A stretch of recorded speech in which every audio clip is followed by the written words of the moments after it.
Super 6 માં હવે વાત આજના ત્રીજા મહત્વપૂર્ણ મુદ્દાની। વડોદરામાં ગોજારી હરની હોનારતને 1 મહિનો વીત્યો છે, તેમ છતાં શિક્ષણ વિભાગ અને તંત્ર જાણે કે કોઈ બોધપાઠ નથી લઈ રહ્યું। વડોદરાની જ એક સ્કૂલમાં જીવના જોખમે બાળકો મેળવી રહ્યા છે શિક્ષણ।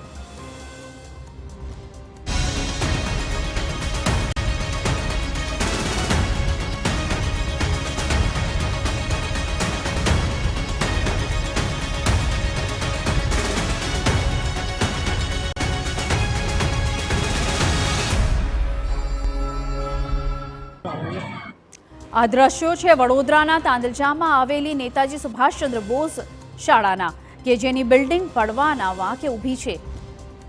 શાળા એટલી જર્જરિત થઈ ચૂકી છે કે ગમે ત્યારે થઈ શકે છે ધરાશાયી। શાળાના બિલ્ડિંગમાં ઠેક ઠેકાણે પોપડા ઉખડી ગયા છે, તેમ છતાં બાળકો અને શિક્ષકો આ શાળામાં જીવના જોખમે કરી રહ્યા છે શૈક્ષણિક કાર્ય। સૌથી મહત્વની વાતો એ છે કે મનપાએ 20 દિવસ પહેલા જ સ્કૂલને નોટિસ ફટકારી બિલ્ડિંગનો ઉપયોગ બંધ કરવાની તાકીદ કરી છે, તેમ છતાં આ સૂચનાને ઘોડીને પી જવાઈ છે। કોર્પોરેશનની તાકીદ બાદ પણ સ્કૂલમાં બેરોકટોકપણે ચાલી રહ્યું છે શિક્ષણ કાર્ય। હાલ સ્થિતિ એવી છે કે સ્કૂલના બાળકો અહીં આવતા પણ રીતસર ફફડી રહ્યા છે। વિદ્યાર્થીઓની માંગણી છે કે અમને અન્ય સલામત સ્કૂલમાં ખસેડો અને અહીં નવી સ્કૂલ બનાવો।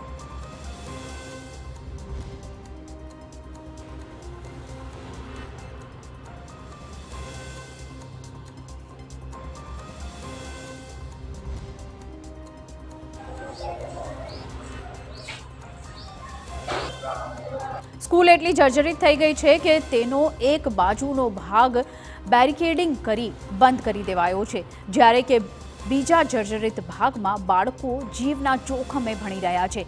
કોર્પોરેશનના કાર્યપાલક અને ડેપ્યુટી એન્જિનિયર સહિતના અધિકારીઓએ સ્કૂલમાં નિરીક્ષણ કર્યું, જે બાદ અધિકારીઓએ જણાવ્યું કે કોર્પોરેશન બાળકો માટે વૈકલ્પિક વ્યવસ્થા નહીં કરી શકે। શિક્ષણ સમિતિએ વૈકલ્પિક વ્યવસ્થા કરવી જોઈએ।